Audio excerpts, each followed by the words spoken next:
Hi friends, ಎಲ್ಲರಿಗೂ ನಮಸ್ತೆ. Welcome back to my YouTube channel. ಗಂಟ್ಲು ಸ್ವಲ್ಪ ಹಾಳಾಗಿದೆ, ಸ್ವಲ್ಪ ಅಡ್ಜಸ್ಟ್ ಮಾಡಿಕೊಡಿ. ಇವತ್ತಿನ ರೆಸಿಪಿ ಎಲ್ರಿಗೂ ತುಂಬ ಫೇವ್ರೆಟ್ ಅಂತಲೇ ಹೇಳ್ಬೋದು, ಮತ್ತು ಈಸಿ ಸ್ನ್ಯಾಕ್ಸ್ ಕೂಡ. ಇದನ್ನು ಪುರಿ ಉಸ್ಲಿ ಅಂತಾರೆ, ಪುರಿ ಒಗ್ಗರಣೆ ಅಂತಾರೆ, ಮಂಡಕ್ಕಿ ಒಗ್ಗರಣೆ ಅಂತಾರೆ, ಇನ್ನೂ ಎಷ್ಟೆಷ್ಟೊಂದು ರೀತಿ ಹೇಳ್ತಾರೆ.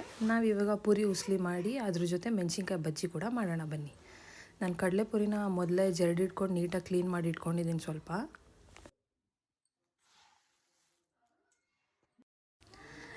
ನೆಕ್ಸ್ಟ್ ಒಂದು ಫ್ರೈ ಪ್ಯಾನ್ಗೆ 3 ಟೇಬಲ್ ಸ್ಪೂನ್ ಆಯಿಲು, ಸ್ವಲ್ಪ ಸಾಸಿವೆ, ಸ್ವಲ್ಪ ಕರಿಬೇವು ಹಾಕ್ಕೊಂಡು, ಸಾಸಿವೆ ಸಿಡ್ದಾದ ನಂತರ ಸ್ವಲ್ಪ ಮೆಣಸಿನ್ಕಾಯಿ ಮತ್ತು 1 ಕಪ್ ಆನಿಯನ್ ಹಾಕ್ಕೊಂಡು ಫ್ರೈ ಮಾಡ್ಕೊಳ್ಳೋಣ. ಆನಿಯನ್ ಸ್ವಲ್ಪ ಕಲರ್ ಚೇಂಜ್ ಆಗೋವರೆಗೂ ಫ್ರೈ ಮಾಡಿಕೊಂಡು ನೆಕ್ಸ್ಟ್ 1 ಕಪ್ ಟೊಮೆಟೊ ಹಾಕೋತೀನಿ.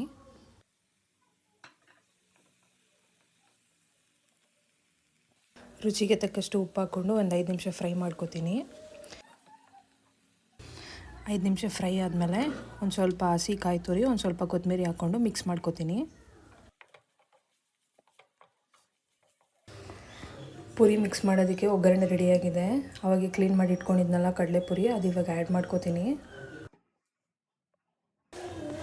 ಪುರಿ ಮೆತ್ತಗೆ ಹಾಕಬೇಕಲ್ಲ, ಅದಕ್ಕೆ ನಾನು ಸ್ವಲ್ಪನೇ ನೀರು ಆ್ಯಡ್ ಮಾಡಿಕೊಂಡು ಮಿಕ್ಸ್ ಮಾಡ್ಕೋತೀನಿ. ಪುರಿನ ನೀರಲ್ಲಿ ನೆನೆಸಿ ಕೂಡ ಮಾಡ್ಬೋದು, ಬಟ್ ಆ ಥರ ಮಾಡಿದ್ರೆ ತುಂಬ ಸಾಫ್ಟ್ ಅನಿಸ್ಬಿಡುತ್ತೆ ಕಡಲೆಪುರಿ. ಅದಕ್ಕೆ ನಾನು ಈ ರೀತಿ ಮಾಡ್ಕೋತೀನಿ. ನೀವು ಕೂಡ ಈ ರೀತಿ ಟ್ರೈ ಮಾಡಿ ನೋಡಿ. ಪುರಿ ಒಗ್ಗರಣೆ ರೆಡಿ ಆಯಿತು. ಇದ್ರ ಜೊತೆ ಸೈಡಿಗೆ ಅಂತ ಮೆಣಸಿನ್ಕಾಯಿ ಬಜ್ಜಿ ಮಾಡ್ಕೊಳ್ಳೋಣ ಬನ್ನಿ. ಒಂದು ಬೌಲ್ಗೆ ಸ್ವಲ್ಪ ಕಡಲೆ ಹಿಟ್ಟು, ರುಚಿಗೆ ತಕ್ಕಷ್ಟು ಉಪ್ಪು, ಒಂದು ಸ್ವಲ್ಪ ಖಾರದ ಪುಡಿ, ಒಂದು ಸ್ವಲ್ಪ ಓಂಕಾಳು ಮತ್ತು ಒಂದು ಚಿಟಿಕೆಯಷ್ಟು ಸೋಡಾ ಪುಡಿ ಹಾಕ್ಕೊಂಡು ಮಿಕ್ಸ್ ಮಾಡ್ಕೋತೀನಿ.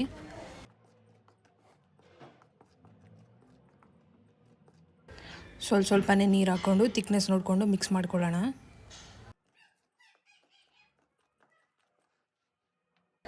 ಕಡಲೆ ಹಿಟ್ಟು ಕೂಡ ಬಜ್ಜಿ ಹಾಕೋದಕ್ಕೆ ರೆಡಿ ಆಯಿತು.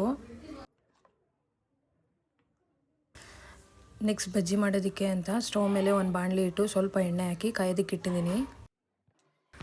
ಎಣ್ಣೆ ಕಾದಿದೆ, ಇವಾಗ ಬಜ್ಜಿ ಹಾಕೋಣ ಬನ್ನಿ.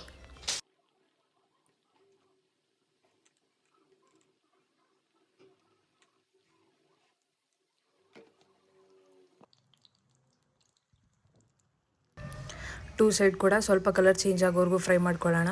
ನೋಡಿ, ಇವಾಗ ಬಜ್ಜಿ ರೆಡಿ ಆಯಿತು.